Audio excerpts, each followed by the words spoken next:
Hi there guys, welcome back to the channel. Been a while since the last video, which of course was that fantastic 2-0 win at home to Norwich, the vlog. I do apologise for that, been working this week and haven't really found time to get a video up. So I do apologise, I should be better than that for you guys who deserve better than that. So we'll be doing this preview, of course, Palace preview to the game, final game before the international break, where hopefully during that time, you know, we'll get some more videos up for you guys. But final game going into that break is against West Ham away. Initial thoughts with that game: we never do well away at West Ham. It really is quite frustrating, especially at the London Stadium. It's been a really bad place for us of late. Some really poor score lines. Last season, I think Roy was very close to getting, well, a lot of talk and a lot of probably the worst of the hate that Roy's ever got in his time as Palace manager was away to West Ham last year. The game after that horrible away defeat to Brighton, and we followed up that awful defeat by playing really poorly again against West Ham. And I think Roy was very close to losing his job at that point. If not losing his job, then the fans were definitely turning against him at that stage. There were a lot of hate's a strong word, but I did feel at that time a lot of anger, a lot of disgust towards the way Roy was setting the team up, the way the tactics were in that game. So yeah, as I was saying, as of late, really poor away days to West Ham. It doesn't fill me with much confidence, I'm not going to lie, especially the way they're playing right now, sitting above us in the league, fighting at the moment for a place in the top four. Whether they're there or thereabouts come the end of the season will be another question. But I think that this is going to be a very tough game. And looking at the start of the season, as I said, we've had a fantastic start. I said we dropping points against Wolves a few weeks ago. We had to follow that up with a win against Norwich, and we did. Not so convincing, but it doesn't matter. 2 goals, clean sheet. Best home record defensively in the league currently. Got the most clean sheets out of any team in the league.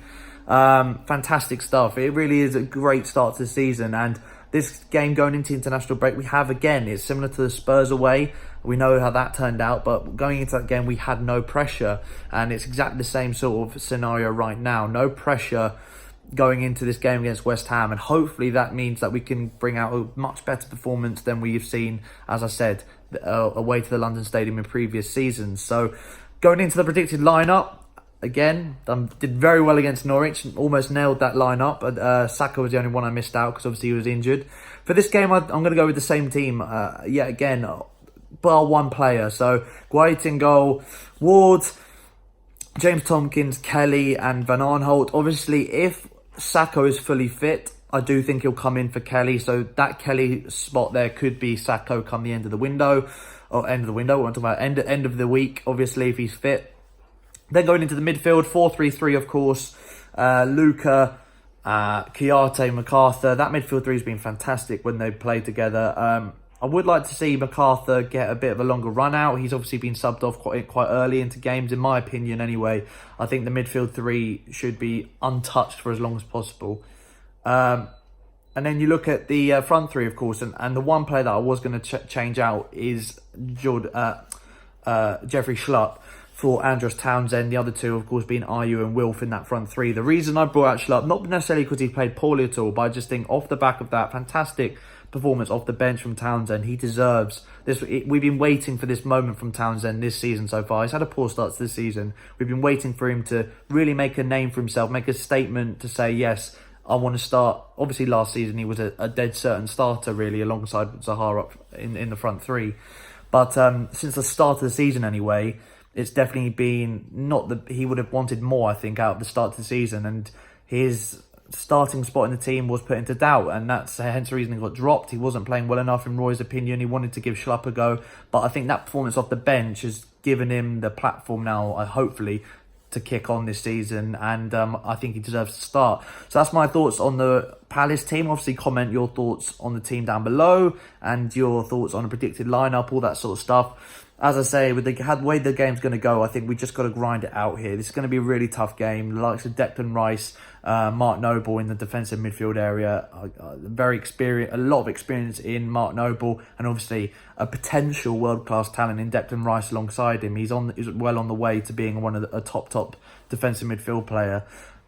On their day, West Ham can be very, very good, and but the key words there is on their day. I think they're far too inconsistent. Recent seasons they've been far too inconsistent in terms of making a statement in the league. They've got the manager now. They've got the squad.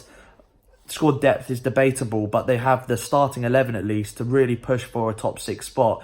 Question that is, and it always has been West Ham, is can they do it consistently, get a consistent run of results? Can they show up for 90 minutes in a game on a regular basis? So hopefully we catch them on an off day, because if they are all on it, players like Felipe Anderson will absolutely tear us to bits. Haller can nod them in from any angle, really. I think he's a great player if you play the right way to him, playing it to his chest, letting runners off of him as a proper target man, a hold up striker. So they've got the foundation there for a very successful team, and I do think that on their day they can beat anyone, really. And obviously beating Man United, I know that Palace have done that as well, and you may say it's not such a big achievement anymore, but it's still Manchester United. You still got to go out there and beat Manchester United.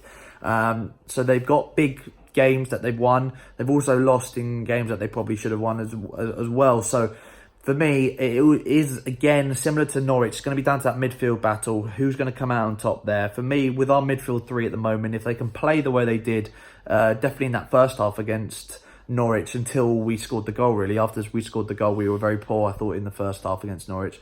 But up until that first goal, we were fantastic. And I really do think if we played the same way we did there against West Ham, and get a goal, get the early lead, that's going to be crucial, not just in away to West Ham, but away to any team in the league. If you can get the first goal on the board, it's something to hold on to. Came very close against Wolves, as we all know, heartbreak in the last minute, but we held on against Norwich. Got to do the same again.